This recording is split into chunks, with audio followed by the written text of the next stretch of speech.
Fala pessoal, tudo bem com vocês? Alberto Oliveira aqui. E hoje eu vou fazer um vídeo rápido para vocês para falar sobre uma pergunta recorrente que eu sempre recebo dos meus alunos, de alguns grupos que eu faço parte, que é sobre essa seguinte diferença: análise de vulnerabilidade e teste de invasão, ou teste de penetração, como alguns preferem chamar. Qual é a diferença? Qual é a diferença desses dois itens, né? O que é que cada um desses serviços é? O que é que cada uma dessas execuções é? Então eu vou diferenciar para vocês rapidamente e falar um pouquinho sobre Cyber Kill Chain, que é a gente pode dizer que é um método, uma metodologia que pode ser utilizada durante a condução de um teste de invasão, de um pentest, de um teste de penetração. Pois bem, então, começando sobre o que é uma análise de vulnerabilidade. Uma análise de vulnerabilidade ela é uma varredura de um ambiente, ativos, enfim, daquilo que é o seu alvo, do seu alvo, em busca de quê? De informações de vulnerabilidades que existam dentro daquele ambiente que possam ser utilizadas para uma exploração posterior, por exemplo. Ou uma avaliação que você faz de segurança do ambiente para você saber quais são as vulnerabilidades que você possui e atuar no sentido de corrigi-las. Ou seja, você vai ver o que é que existe em cada um dos ativos dentro do seu ambiente, em termos de possibilidade de exploração, e vai corrigir cada uma delas, seja com patch, alteração de configuração ou o que for necessário para resolver aquilo dali. Então, via de regra, a análise de vulnerabilidade não costuma ser uma ação destrutiva. Ela é mais de observação. Então, você dificilmente vai ver uma situação onde você executa uma análise de vulnerabilidade e você derruba um sistema. Isso aí tende a zero a probabilidade disso acontecer quando você está analisando, não quando você está explorando. Aí é outra coisa. É importante que isso fique bem claro para vocês. Você não precisa de nenhum tipo de credencial, a não ser que você queira fazer avaliações mais profundas de configurações ou de possibilidade de exploração de vulnerabilidade, mas a princípio você não precisa de uma credencial. E não vai resultar em roubo de informação ou, como eu já disse, na parada do sistema, né? Ela não é uma ação destrutiva. Ela não foi feita para ser uma ação destrutiva. E tem uma pancada de ferramenta aí no mercado que pode ser utilizada para conduzir uma análise de vulnerabilidade de maneira profissional. E aí eu cito algumas: Nessus, Qualys, a Kunetix, que ficou muito conhecida por conta das suas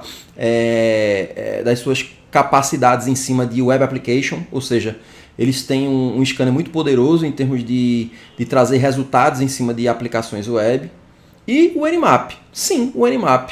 Muita gente acredita que o Nmap ele é apenas um port scanner, e ele não é. Existem diversos módulos que você pode carregar dentro do Nmap e utilizá-lo como um scanner de vulnerabilidade, e não somente um scanner de porta. Teste de invasão ou teste de penetração, o que é que ele é? Um teste de invasão normalmente vai ser um serviço que você vai executar para um cliente com o objetivo de comprometer um ou mais itens da infraestrutura dele, que pode não ser necessariamente um item tecnológico. Você pode comprometer segurança física, você pode fazer avaliação de controles, você pode fazer revisão de código. Existem diversas maneiras de você conseguir avaliar a segurança de um ambiente através de um teste de penetração, porque ele coloca a empresa à prova, né? Os controles da empresa à prova. Então ele vai testar no mundo real.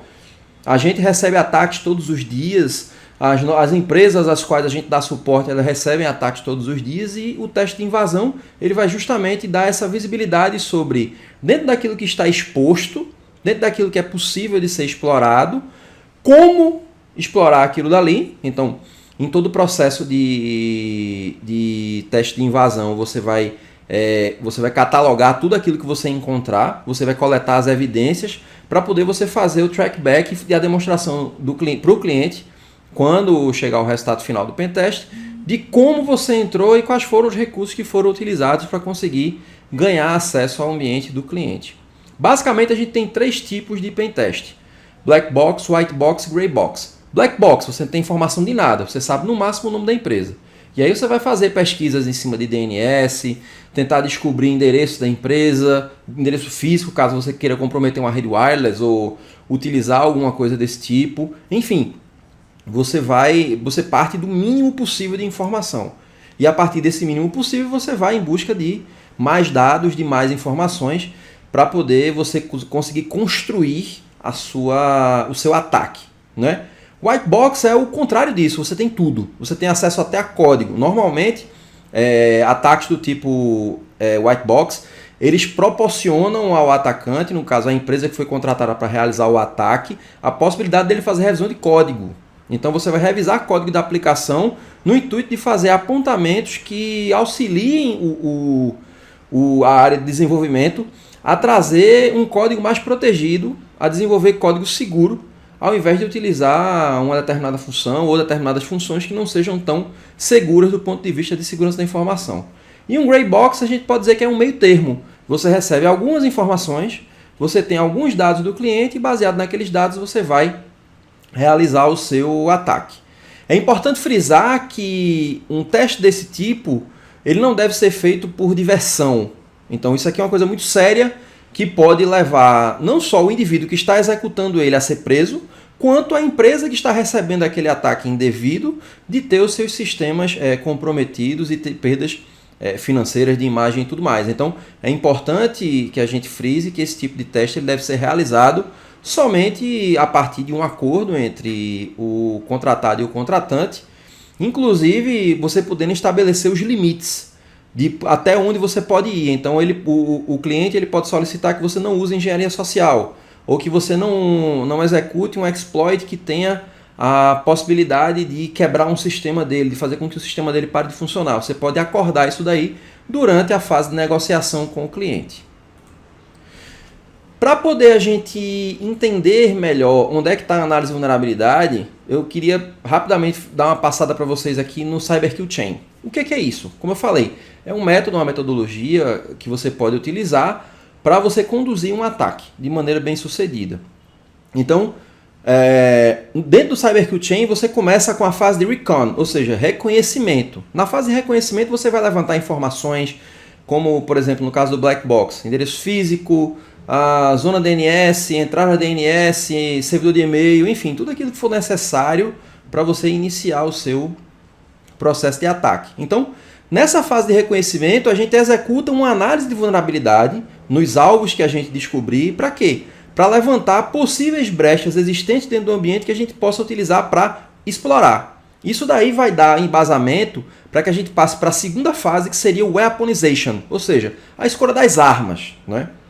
Então, dentro desse processo do weaponization, você pode, caso você seja um atacante avançado, desenvolver uma aplicação específica para conduzir o ataque que você deseja. Ou você pode utilizar alguma coisa que já exista. Então, ao invés de você desenvolver um exploit para explorar uma vulnerabilidade XPTO que exista no Linux ou no Windows, você pode usar alguma coisa que já existe, utilizando, por exemplo, um metaexploit da vida. Passada a fase de weaponization, você entra na fase de delivery. O que seria esse delivery? A entrega.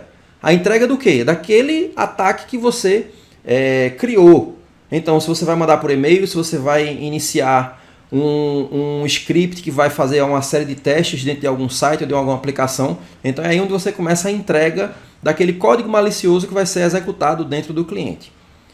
Quando você chega na fase de exploração, significa o quê? Que você foi bem sucedido na entrega do seu código malicioso. Então, a partir da exploração, o código malicioso ele vai ser executado dentro do ambiente e aí você entra em instalação, que é justamente onde você inicia o processo de controle. Então, a partir do momento que você estabeleceu a presença dentro do ambiente, daquele ambiente que você está atacando, você vai entrar em Command Control, que é o quê? É o controle total de uma estação, um servidor ou de um ativo do cliente que lhe permita você lateralizar o ataque. O que seria essa lateralização?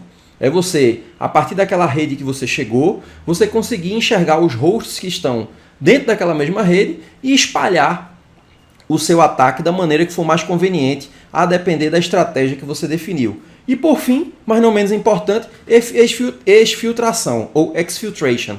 Normalmente, quando você conduz um ataque como esse, o objetivo é o quê? Roubo de informação. para poder você gerar uma evidência para o seu cliente de que existe a possibilidade de alguém de fora, mal intencionado, conseguir acesso privilegiado, conseguir fazer escalação de privilégio, ou seja lá o que for necessário para poder alcançar o alvo interno e conseguir retirar dados importantes e essenciais para o negócio dele. Então, você exfiltra e a partir daí você pode continuar mantendo a presença dentro daquele ambiente ou você pode se retirar tomando o cuidado de buscar apagar todas as evidências de sua presença dentro daquele ambiente.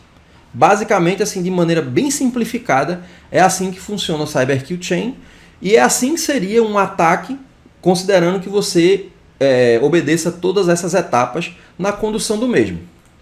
Bom, pessoal, era isso. Espero que vocês tenham entendido, que tenha ajudado vocês a ter um melhor entendimento de como funciona um ataque, de qual é a diferença entre análise de vulnerabilidade e de teste de invasão.